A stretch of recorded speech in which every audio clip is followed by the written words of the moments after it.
بسم الله الرحمن الرحيم تبارك الذي بيده الملك وهو على كل شيء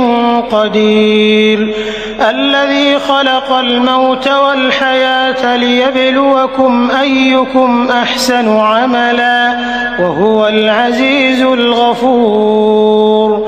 الذي خلق 7 سماوات طباقا ما ترى في خلق الرحمن من تفاوت فارجع البصر هل ترى من فطور ثم ارجع البصر كرتين ينقلب إليك البصر خاسئا وهو حسير ولقد زينا السماء الدنيا بمصابيح وجعلناها رجوما للشياطين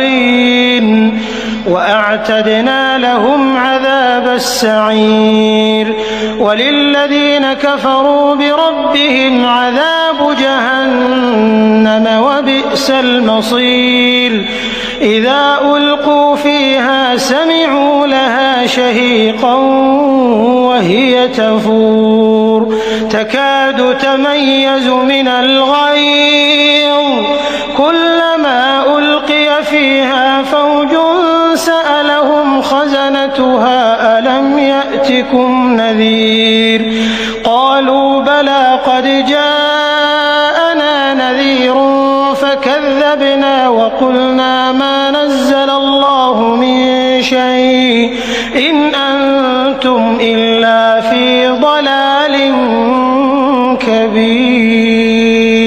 وقالوا لو كنا نسمع أو نعقل ما كنا في أصحاب السعير فاعترفوا بذنبهم فسحقا لأصحاب السعير إن الذين يخشون ربهم بالغيب لهم مغفرة وأجر كبير وأسروا قولكم أو اجهروا به إنه عليم بذات الصدور ألا يعلم من خلق وهو اللطيف الخبير هو الذي جعل لكم الأرض ذلولا فامشوا في مناكبها وكلوا من رزقه وإليه النشور أأمنتم من في السماء أن يخسف بكم الأرض فإذا هي تمور أم أمنتم من في السماء أن يرسل عليكم حاصبا فستعلمون كيف نذير ولقد كذب الذين من قبلهم فكيف كان نكير أولم يروا إلى الطير فوقهم صافات ويقبضن ما يمسكهن إلا الرحمن إنه بكل شيء بصير أمن هذا الذي هو جند لكم ينصركم من دون الرحمن إن الكافرون إلا في غرور أمن هذا الذي يرزقكم إن أمسك رزقه بل لجوا في عتو ونفور أفمن يمشي مكبا على وجهه أهدى أمن يمشي سويا على صراط مستقيم قل هو الذي أنشأكم وجعل لكم السمع والأبصار والأفئدة قليلا ما تشكرون قل هو الذي ذرأكم في الأرض وإليه تحشرون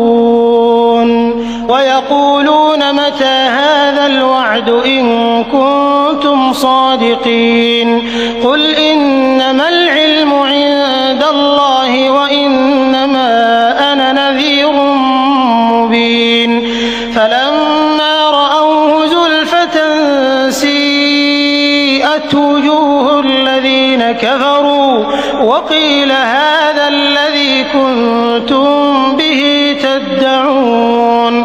قُلْ أَرَأَيْتُمْ إِنْ أَهْلَكَنِيَ اللَّهُ وَمَن مَّعِيَ أَوْ رَحِمَنَا فَمَن يُجِيرُ الْكَافِرِينَ مِنْ عَذَابٍ أَلِيمٍ قُلْ هُوَ الرَّحْمَٰنُ آمَنَّا بِهِ وَعَلَيْهِ تَوَكَّلْنَا فَسَتَعْلَمُونَ مَنْ هُوَ فِي ضَلَالٍ مُّبِينٍ قُلْ أَرَأَيْتُمْ إِنْ أَصْبَحَ مَاؤُكُمْ